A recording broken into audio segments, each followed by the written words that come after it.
Have you ever spent hours trying to understand yourself through books, podcasts, quizzes, ChatGPT at 2 a.m., only for all that information to leave you feeling more broken, not better?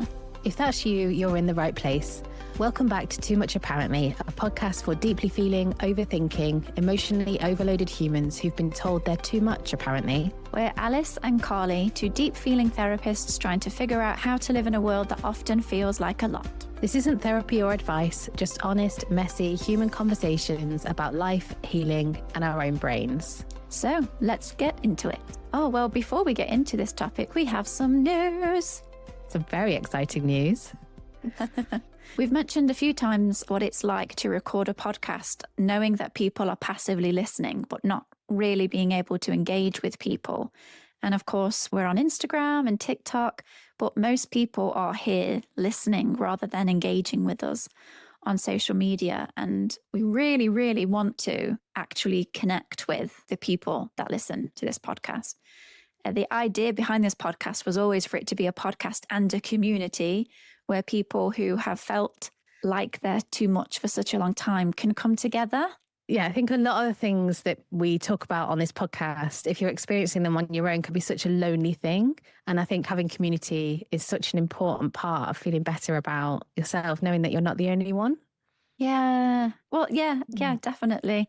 There's a lot of motivation behind us wanting to build a community and connect. Yeah. But anyway, we're building one, or we've built one, early stages. So we've decided to host it on Substack. There's been a lot of conversation about where to host it. Nowhere actually feels like a good place, like social media kind of wise. Facebook is, let's be honest, it's pretty dead now. It died. It died. And the other social media platforms don't really feel like a place to hold a community. There's other spaces that we thought about, but we're not sure whether people would really know how to use them. So we've landed on Substack. It could be an experiment. We could always shift it.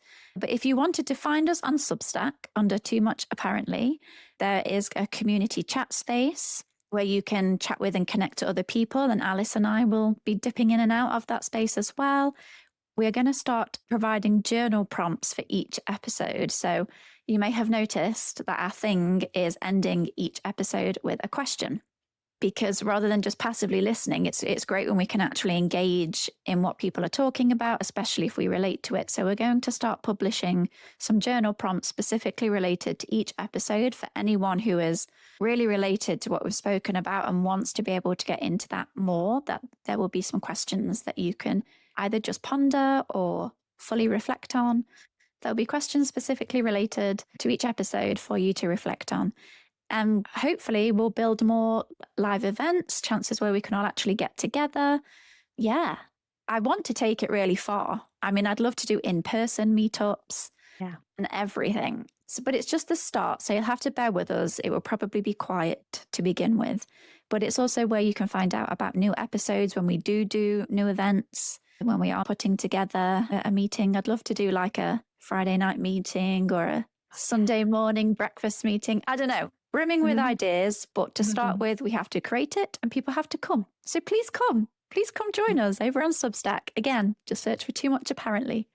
Yeah, we've had so much lovely feedback from people that know us, and it'd be really great to bring some of those people together. So if you're not interested in the journal prompts even, and you just want to come along and say hello, just want to get to know other people that listen, that like this, if you want to let us know what's worked for you, what hasn't worked for you, what you want to hear more of, all of that, come and be muchlings together with us. Yay. Yeah, and I love this idea of creating a little too much muchlings community. Yeah. Come and be a muchling. With t-shirts. We've got mugs, we need t-shirts. Oh my gosh. Yeah. Okay. Well, I could get so excited and take over the whole episode. So there we go. Yeah. Announcement made. And now let's bring it back to the quite serious topic. Too complex to function. Yeah.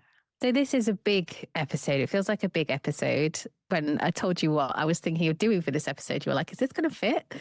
It is a big episode, but also feels like an important episode. But before we begin, we just want to be really clear that when we are talking about the difficulties that come with having certain labels, we are not saying anything like labels are bad or there's too much diagnosis or anything like that. We're not coming from an over diagnosis angle at all. We're more coming from what do we do with these labels that we're given or that we feel that we may have, and what happens when they become something that cage us rather than help us to understand more about ourselves or feel better about ourselves or be able to support ourselves better. And later in the episode, we'll be talking about how AI plays into this. And again, this is not anti-AI. We use AI to organize and plan the podcast. We use AI in other areas of our lives as well. It's not anti-AI, but it is about what are the potential pitfalls of using AI and what to watch out for. Yes. Well, I like to think that any subject we talk about, we approach with nuance and recognize both sides. So I would describe myself as being anti-pathologizing, but I don't sit in the camp of labels are bad and we shouldn't have any labels. I believe we can be anti-pathologizing and recognize that labels can be helpful. But this episode is focusing more on the unhelpful side. Yes. Yeah. Well, so I'm interested in how this is for you, because I don't feel like I've spoken about you having a downside to having any labels that you have. Is it appropriate to share what our labels are that we label ourselves as? Are there some that we are comfortable with? Are there some that we're not comfortable with sharing? Oh, wow. Well, okay. I guess it depends on what we're classifying in terms of labels, because there are labels that I have been given through a professional medical diagnosis, and there are labels that might not be official, but I've used those labels for myself. So I guess I'll just go through any label. Oh, okay.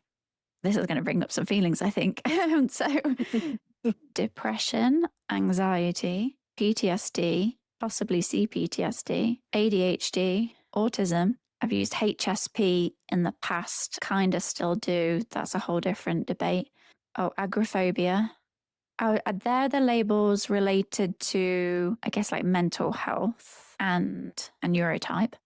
Really, if we're getting into labels, there's lots of connotations with other labels that I have as well, like fibromyalgia, hypermobile, EDS/HSD, whole other debate, chronic pain, chronic fatigue. There's kind of good and bad within like medical diagnoses and labels as well. So there's a lot of labels. Yeah. Yeah. Would you have OCD in there or not? No, I wouldn't meet the clinical threshold for OCD traits. Okay. But not OCD fully. I'm interested, as you heard me listing them off, like, was anything going through your mind as I was saying them? Not massively. There wasn't anything that was a surprise. Like one thought that I had is I think most people who are late diagnosed as ADHD or with autism have probably been diagnosed with depression and or anxiety. It's a bit of a catch-all one, isn't it? Maybe as I reflect on it, that in my head, I don't see you as someone as complex. And also that's a lot of labels to have. Yeah. Yeah. Yeah. And also, so as I asked you the question, I just scribbled down, what do I see as my labels? And my list is very short. And that's not that I haven't been diagnosed as other things, but I am quite label avoidant. So I would rather, and I don't have a formal diagnosis of ADHD or autism. And I kind of like having control over that I decided that for myself. Yeah, I suppose it's just interesting, isn't it? I suppose another thought that I have is that the label doesn't tell me an awful lot on its own, doesn't tell me an awful lot about you or how you experience each of those labels, or like how they came about, how you feel about the labels, how you feel like that impacts who you are as a person or not. So my label is much shorter. So like I just said, like a lot of late diagnosed neurodivergent people have a long history of depression, anxiety. It's actually something that I hold in my practice. If someone comes to me and says they've been depressed or anxious for a really long time, I start thinking, is there some neurodivergence here that needs to be looked at? But the main two that I use for myself are ADHD, so autism and ADHD as one, and CPTSD. Which is complex PTSD for anyone who doesn't know. Yes, yeah. And I suppose also what has shaped me in some ways is people trying to give me, so non-medical people trying to give me diagnoses. So complex PTSD, I think, is still not well understood. I still come across therapists who've never heard of it, don't know what it is.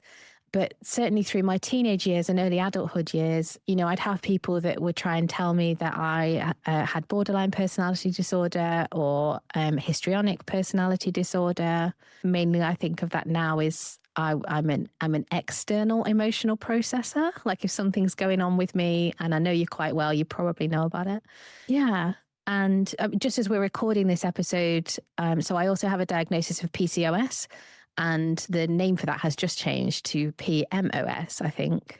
In recognition. I didn't know it has changed. Yeah, so it was polycystic ovarian syndrome. So it's just changed to PMOS, which stands for polyendocrine metabolic ovarian syndrome, which recognizes that it is a full body thing, and not just full body as in, like we talked about this before, the difference between physical and mental health, but actually that it has psychological impacts as well.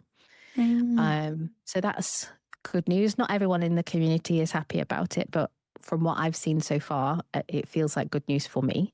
So yeah, there's lots of these, and actually, as I asked you the question, I was thinking about not just like psychiatric diagnoses that you'd get from a psychiatrist or something, but I suppose I was also thinking about being British or white, or I was going to say northern. Like in my head I'm a northerner, so I live in Cheshire now, which is the north, but I grew up in Nottingham. But in my head I've always been a northerner. My dad's a northerner, so I've always seen myself as a northerner. But yeah, I suppose I was thinking about any labels that we put to ourselves. I think it can often occur with psychiatric diagnoses that we can use them to limit ourselves because we're sold them in such limiting ways.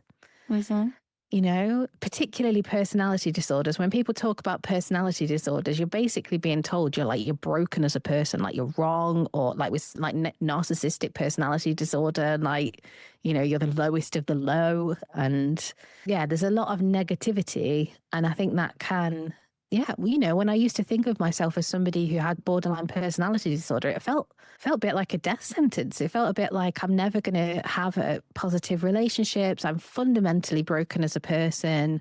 No one's ever going to love me. Yeah, it was horrible. It was really hard. And so I'm quite comfortable with the labels that I have for myself now.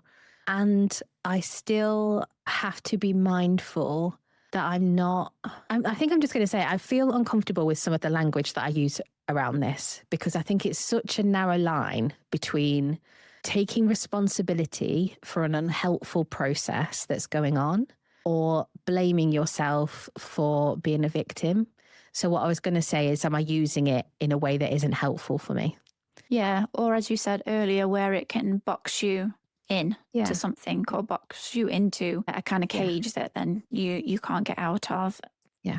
It's difficult to know whether the labels can be harmful or whether it's how we're interacting with the labels that can be harmful. But as you said before, when we're talking about labels, they can go from official ones. But, if you've been told lazy your whole life, that's a label that you've been given that probably puts you in a lazy box. If you've been told, I don't know, you're stupid your whole life. Yeah, when we're talking about labels and the way in which they can harm us or make us feel limited in a way, that label can be anything. But with your question about how I feel about my labels, I think they've changed and adapted over time. So I have certainly been confined by labels in the past. That has not been helpful. I've also received labels at times that felt really, kind of want to say, freeing in a way that they've helped me to make sense of what is going on. And I think that's depended on how I viewed that, whether I viewed that in a shame-based way or just in oh, okay, that clicks, that tracks, that makes sense. I feel like I understand this a bit better now. Just the other week, actually, a friend named something and it instantly named what was going on for me. And I was just like, oh, yes, that's what that is. And it just instantly helped. So there are times when you can come across a term or a label or a way of wording something that actually is freeing and does really help. And then times where it maybe elicits embarrassment, shame, feeling down about yourself. Maybe you wouldn't want people to know. So my experience really has been quite a roller coaster of the labels that I've had in terms of they've affected me negatively, they've affected me neutrally, they've affected me positively. And now I can reel off those labels that I've been given over the course of my lifetime. But when I reeled them off, there was no real emotional connection to them. It's just like, these are just words that have been given to me. I don't feel confined by those words. I don't place a great deal of emphasis or meaning on those words. And I kind of take what's helpful and leave what's not. And I can get into it maybe a bit later, but being diagnosed as ADHD, but particularly as autistic, that was a whole experience in and of itself. Maybe remind me to come back to that. Yeah. Yeah. So that's interesting to hear you say about not having so much emotional attachment. And I didn't realize it until you said that. But I think actually I do have an emotional attachment to the labels that I currently use for myself. And it's particularly interesting because both ADHD and CPTSD, the final D stands for disorder. And I don't experience myself as disordered. And I think I've almost removed the label from, like, I don't think of them as psychiatric diagnoses or like, yeah, I don't think of them as disorders. They're just, that's the term that people use to mean what I'm talking about.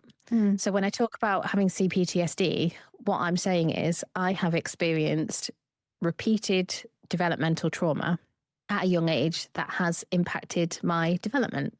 And even though I'm in a much better place than I was, it's still a part of my picture. It still, explains to me some information about how I show up in the world and how I understand myself.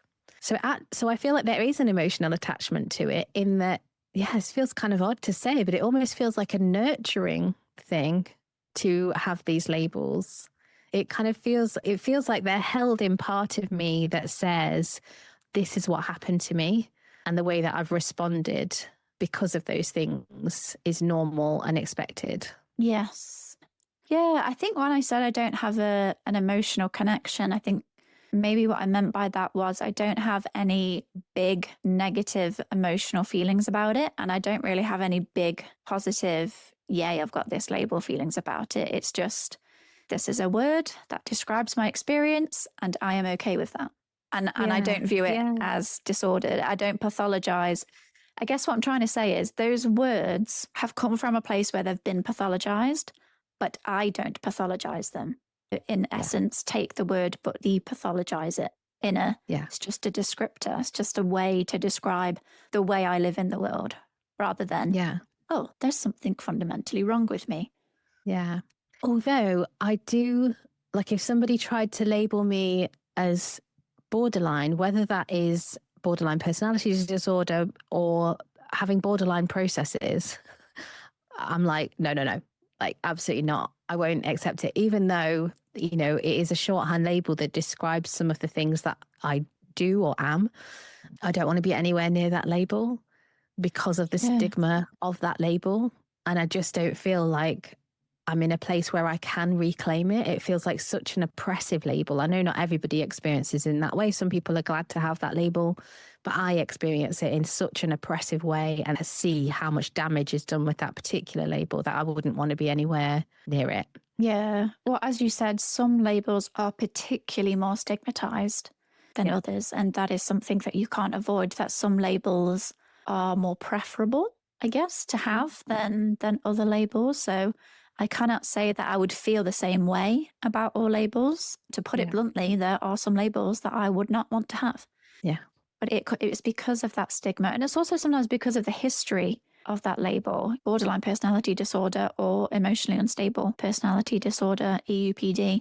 They're predominantly female disorders. I'm doing, air quotes. I feel like this is far too complicated to get into now, but I'm very passionate about the history of mental health and the abuse of women through mental health systems. There are so many diagnoses that are really harmful for women and for minority groups and communities. That can take on a whole different meaning and take us to a very dark and horrible place if we were to really get into that.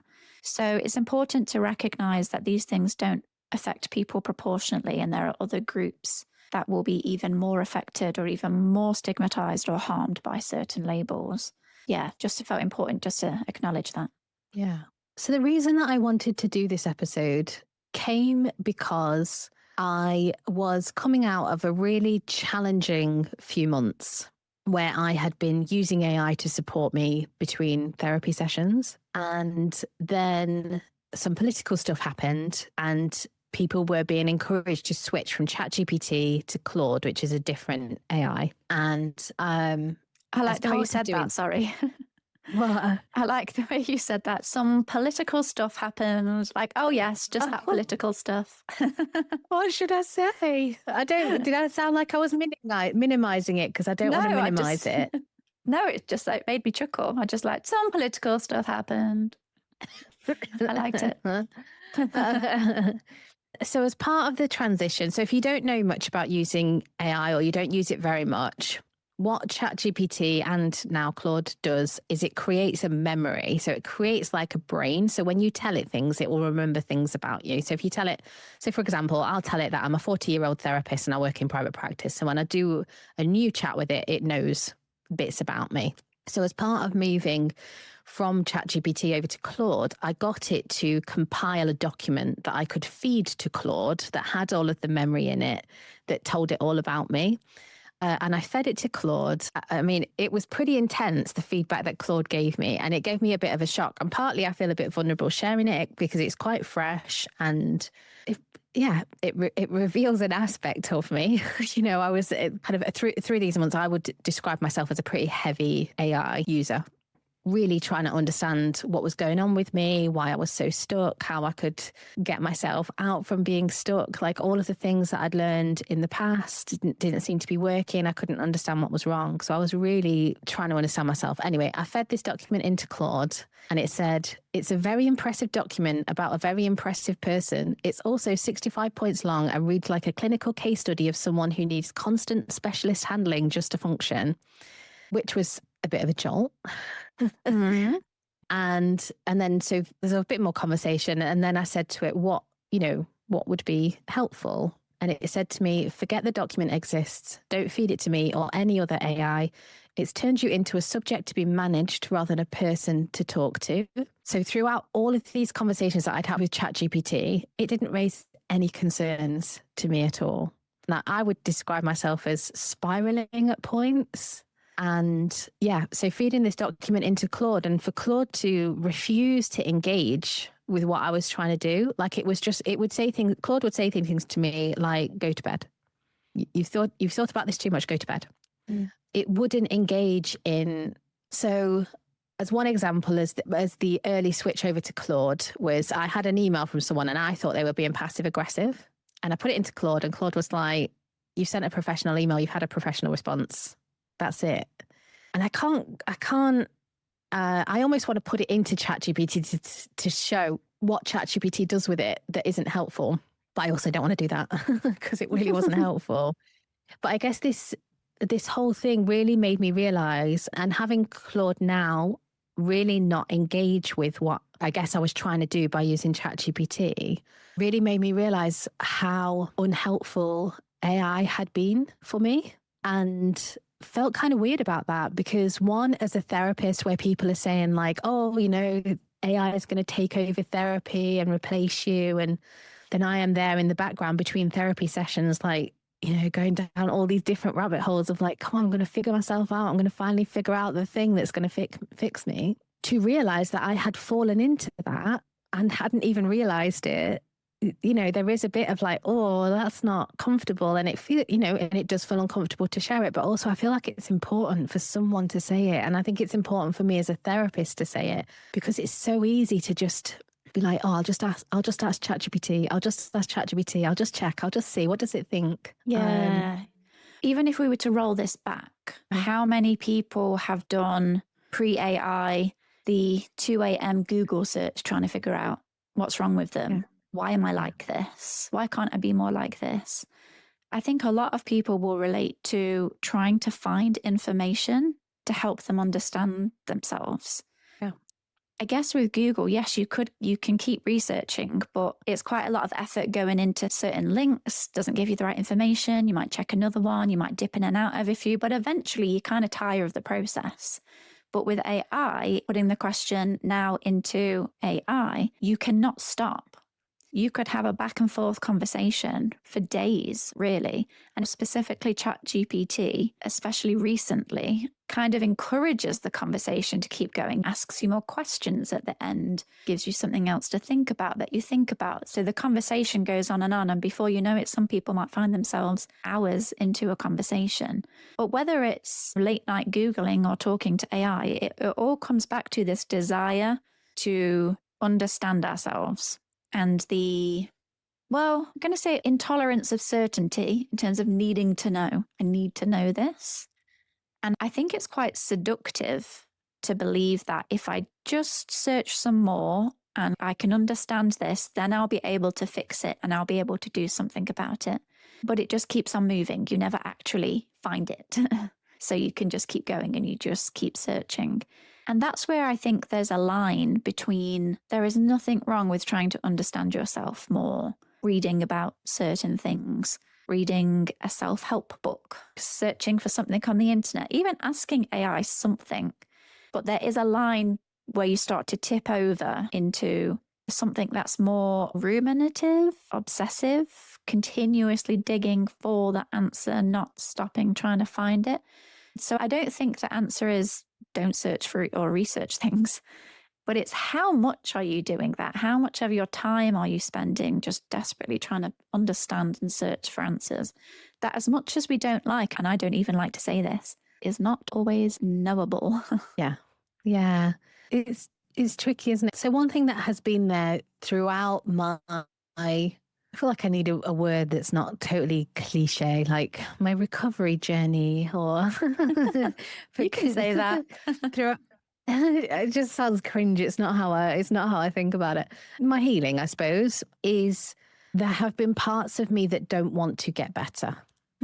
So I think partly because of where I was in this ChatGPT space was if I'm really honest with myself, and I would have completely denied this while I was still in that space.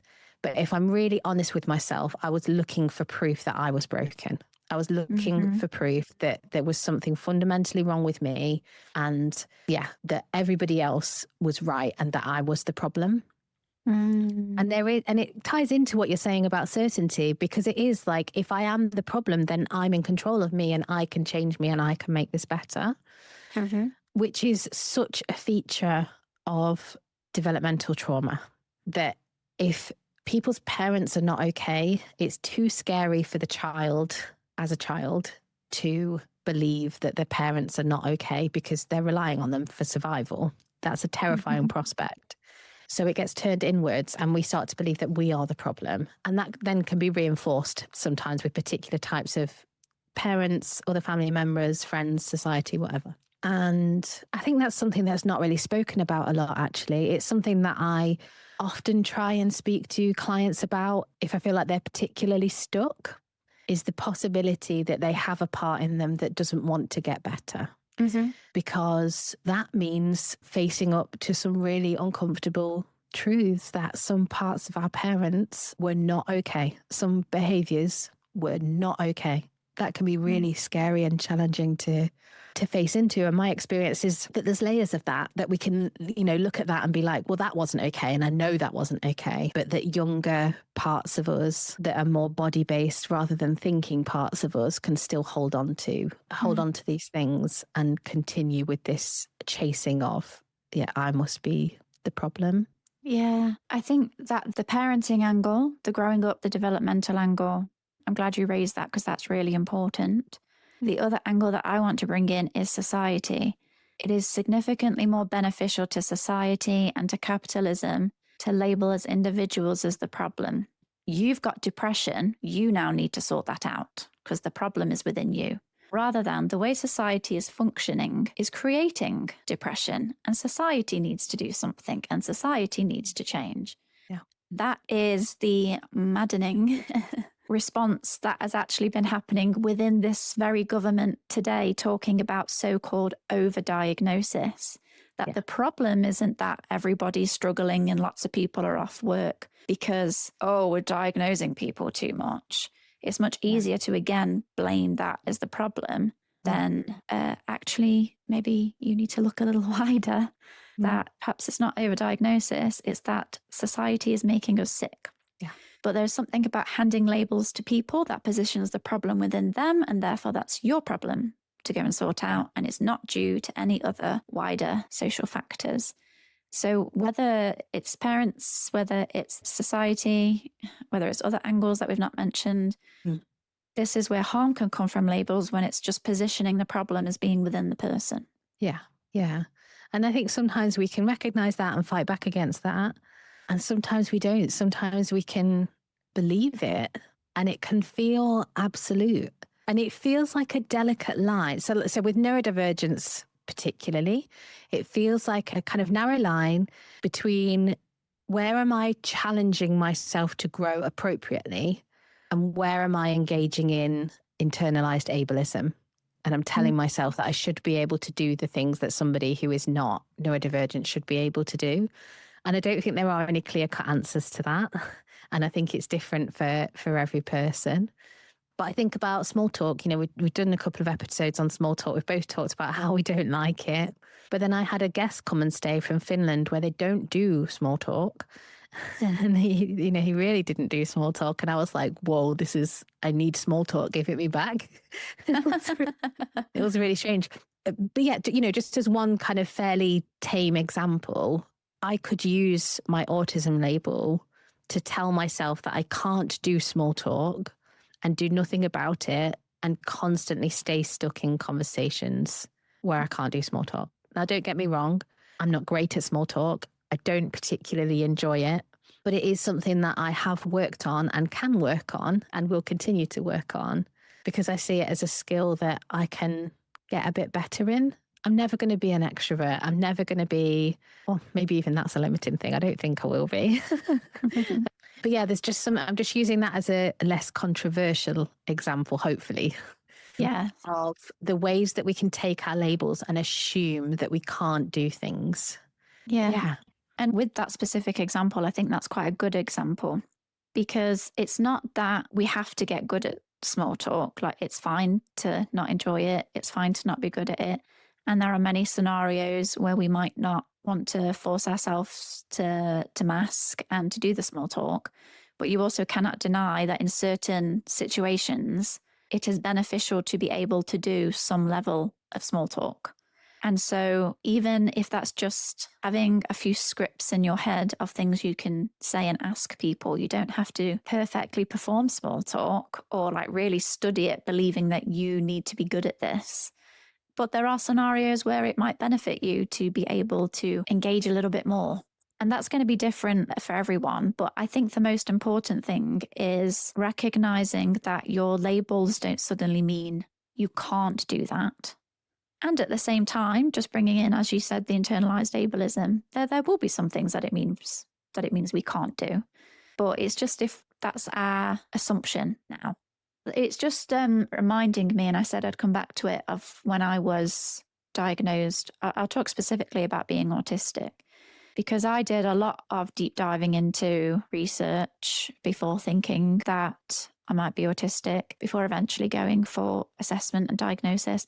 And by the time that I was diagnosed, I'd done heaps of research, probably could have wrote a thesis, done so much research that by the time I was actually then given the diagnosis, I didn't have anything really left in me. I actually didn't read about or look at anything to do with being autistic. Maybe even close to a year. It was a long time. And I do think when I was first given that label, it did restrict me. I did start to think, I can't do that, or more, that's really difficult for me. That's really challenging for me. And if forgive my phrasing, because this isn't the right way to phrase it, but it's the only way I can think of. When I got given my autistic diagnosis, I became more autistic. And I've actually seen quite a few people now talking about that online. Yeah, it's difficult to know what's at play there. But it's almost like once I was handed it, I thought that I would feel this relief and, oh, I finally understand myself. And I felt that, but then it quickly disappeared and I was suddenly in a box. And suddenly everything that I did was because I was autistic. And it's like I lost my sense of personality because my personality now just felt like autism. Like I'm just autism. And it was really challenging. And it took me quite a while to actually move away from the diagnosis. And I don't mean in the terms of I didn't want it anymore. It's just that I became so close to the diagnosis that I lost myself. So then I had to work on kind of distancing myself a bit from the diagnosis so I could find I'm still me. So I could almost find myself again and be myself. And I am still autistic, of course. I still use that label. There are still things that I do where I'm like, that's so autistic. But I don't know how else to explain it. I'm not like married to it now. I'm not really, I guess what I'm trying to say is I'm still autistic. I still accept the label, but I'm not in the box anymore. Oh, I love that. I'm not in the box anymore.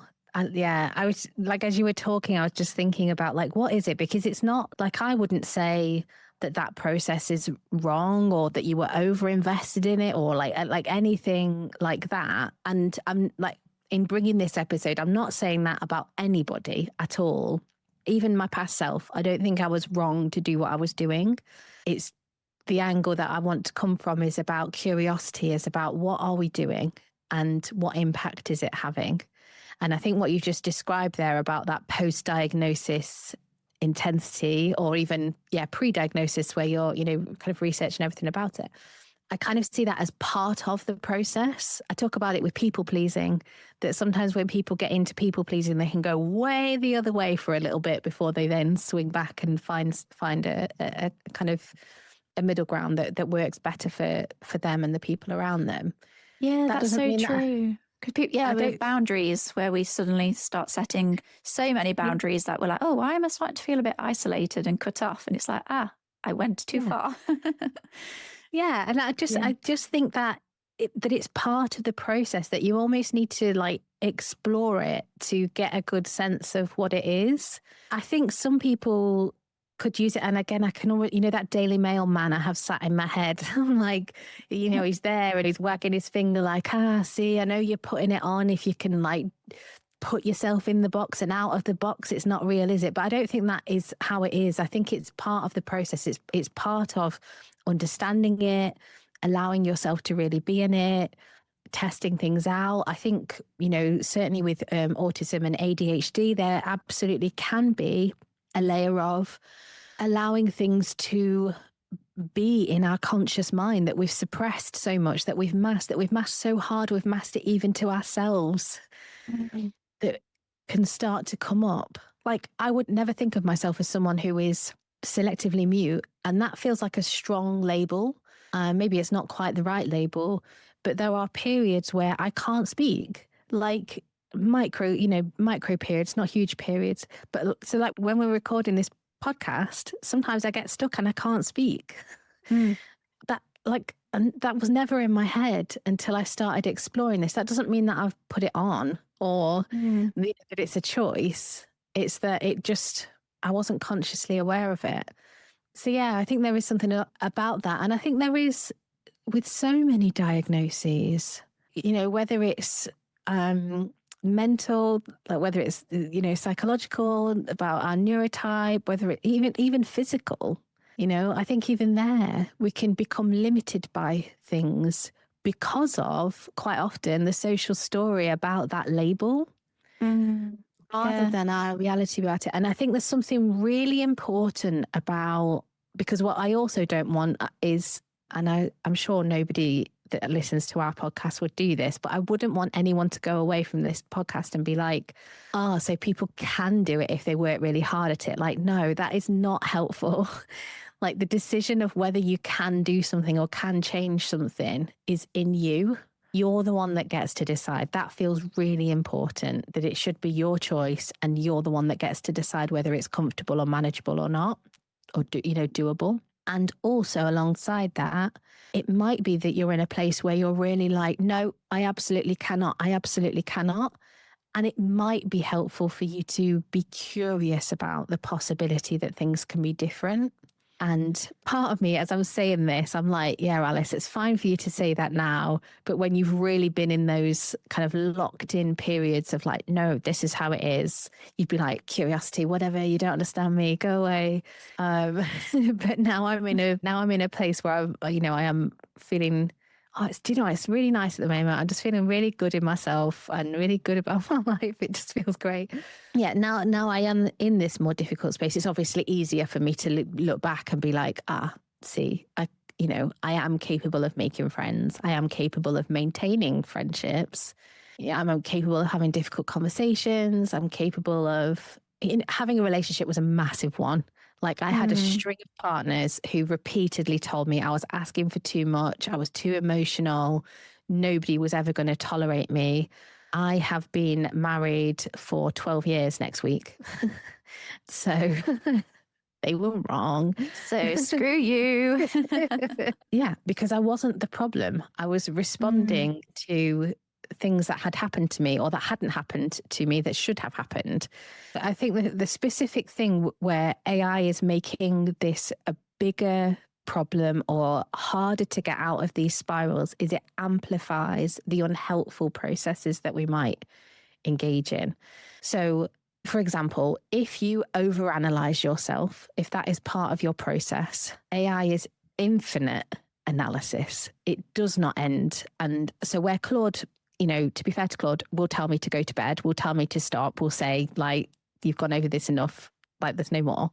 ChatGPT is, and like you kind of referred to with the more recent update, is like, shall we look at 3 more ways of this? Or have you thought about da-da-da? Like it's got clickbait at the end of it to keep you engaged. It's picking up the lessons that, social media companies have learned in Facebook and Instagram about how to keep people engaged. And it's using them to keep us hooked in, which is fine maybe if you're creating a presentation about animals and it's like, oh, shall we look at 3 ways, that da-da-da, like no big deal. Helpful to have a better presentation, right?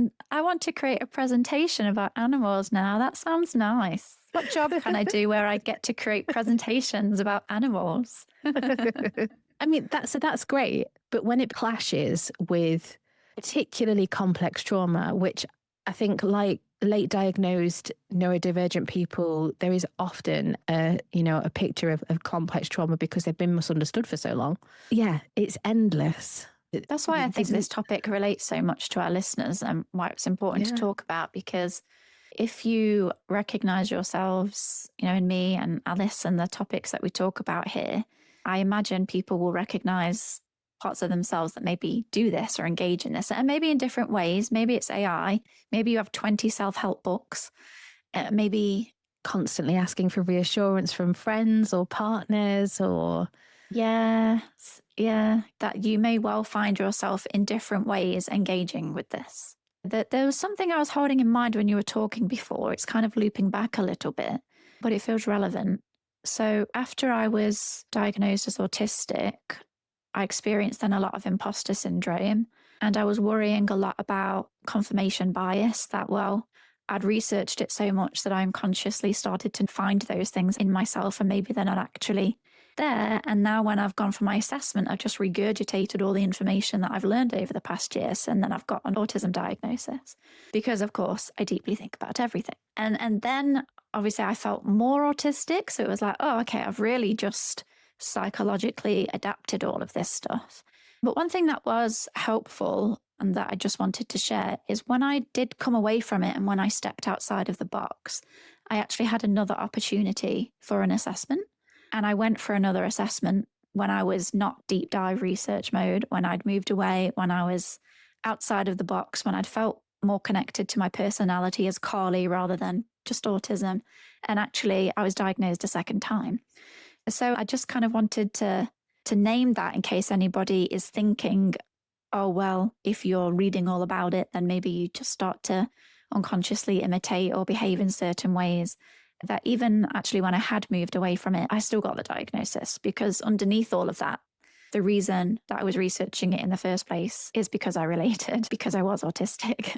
Yeah. Yeah. And I think on that point, because people do say, don't they, particularly if you go to a private provider, they'll be like, oh, private providers never don't give you the diagnosis. But that's probably because you've probably spent a lot of time researching it and you probably feel like it fits. And if you're paying for it privately, you're probably not going to spend that much money unless you're pretty sure. Yes. So yeah, there is always that. I suppose I'm back to the question of like, what is it that we do this for? When when we're like really into whatever the diagnosis is or whatever whatever the label is, what are we doing? And I feel like there are a couple of big questions. And one is obviously, who am I? If you're trying to make sense of yourself, there's a pretty big question there. And AI can't tell you who you are. It can only reflect back to you what you've given it. I think it can be helpful in giving you some like reflection points. And obviously it can give you information. Like if you ask it for the DSM definition of various psychiatric diagnoses, then it can give you that. But who you are is such a massive thing. You're so much more than any label that you have for yourself, whether you hold that in a positive way or a negative way, that's a huge thing. And I think the other thing that people are often looking for when you get underneath the layers of it all is, do I matter and am I lovable? And that's a really complicated one with AI because it's programmed to keep you going. It is programmed to please you. You're paying for it. It is a service. And one of the features of it that's known about it is that it is designed to tell you what you want to hear. So yeah, I suppose maybe to hold that in mind, if you're using AI for therapy or between therapy, is that it's not impartial and it doesn't know you other than what you've given it about you, but it is really good at making it seem like it knows you really well. Like at the point that I stopped using ChatGPT, I felt like it probably knew me better than anybody. And this is another angle, is if I tell ChatGPT things that I'm too afraid to tell my friends or my partner or my therapist, like the shame risk is not the same. So it's not, but it doesn't do the thing that you need it to do, because when you share those things that you're ashamed of with somebody that loves you and cares about you or wants the best for you, like if you can say these awful things that you think are going to be world ending and the person that you're saying it to doesn't flinch, it's just like, yeah, okay. Or like, well, yeah, that makes sense. There's something in another human doing that the AI can't ever give you. No. I think people might find it useful to help them prepare for a conversation, but the conversation ultimately has to be with a human. And so using it to help you prepare for a conversation might help, might give you some suggestions, but the conversation ultimately is about being had with a human, not with a robot. Yeah. And I'd just like to add the same is true for the DSM in terms of the DSM can't define you. The psychiatric labels and diagnoses don't say anything about who you are. And ultimately, the history of the DSM is a bunch of old white men have sat around a table and decided what's normal and what's not normal and given them names. There's more research into things now, but historically, it's not actually based that much on empirical evidence and has not taken into account at all gender and different ethnicities, different marginalized groups. Is highly problematic in and of itself. So whether it's the information from a book or the internet or AI or the DSM itself, none of them can tell you who you are. Right. The DSM is like a Bible, isn't it? I mean, it looks like a Bible. It is like a Bible, and it feels like you can go to this book or, the same kind of with AI or whatever, and it can confirm something about you, but it can't. It can't. It can't. It can only ever tell you about aspects of yourselves, and like you say, misses out whole like chunks of context that's so important for what people are experiencing. Yeah. So I've got this quote that I wanted to share, which is about self-improvement, which I think is where a lot of people, if they get stuck into this kind of thing, are trying to do. They're trying to improve themselves in some way, to be better, because they think that's going to fix the problem. So I came across this quote years ago and I love it and I go back to it all the time.